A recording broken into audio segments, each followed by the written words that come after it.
The devotional this afternoon will be led by Representative Stevens of Waterbury. Thank you, Madam Speaker. Good afternoon. Today, across our General Assembly, we are commemorating Homelessness Awareness Day. And I'm going to share two short pieces of writing for our consideration. This annual ritual is a recognition that the reality of homelessness, of being homeless, requires us to single it out, to shine a spotlight on a facet of our world we would, quite frankly, rather not. Individuals and families who are experiencing homelessness are visible when we don't necessarily want to see them.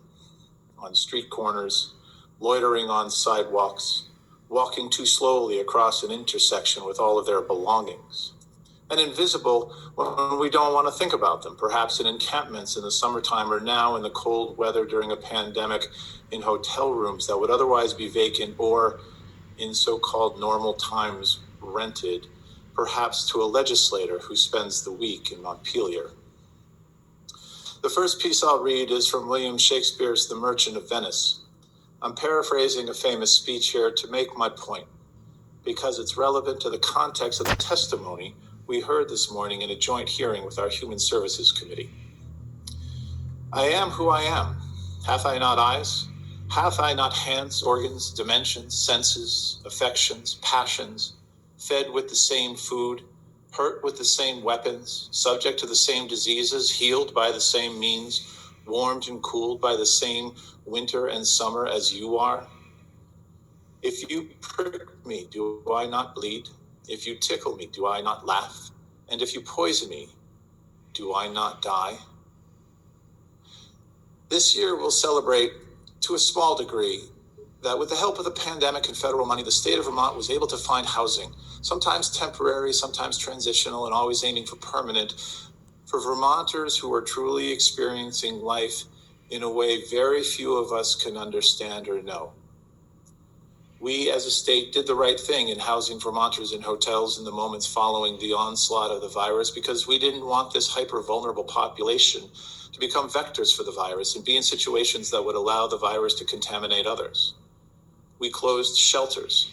We brought food to them. We kept them relatively safe. Was it perfect? Of course not. There are many flaws in our system that we need to correct so that we can protect our vulnerable population. But we started by asking the question, what is the right thing to do?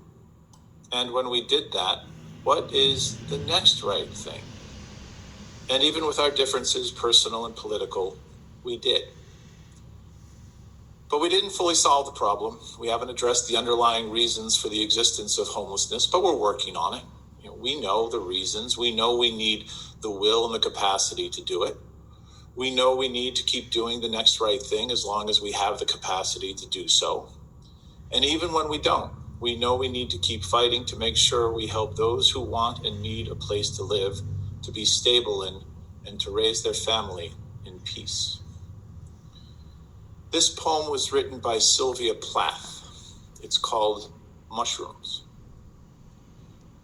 Overnight, very whitely, discreetly, very quietly, our toes, our noses, take hold on the loam, acquire the air. Nobody sees us, stops us, betrays us. The small grains make room. Soft fists insist on heaving the needles, the leafy bedding, even the paving. Our hammers, our rams, earless and eyeless, perfectly voiceless, widen the crannies, shoulder through holes. We diet on water, on crumbs of shadow, bland-mannered, asking little or nothing. So many of us. So many of us. We are shelves. We are tables. We are meek. We are edible. Nudgers and shovers in spite of ourselves. Our kind multiplies. We shall by morning inherit the earth. Our foot's in the door. Thank you.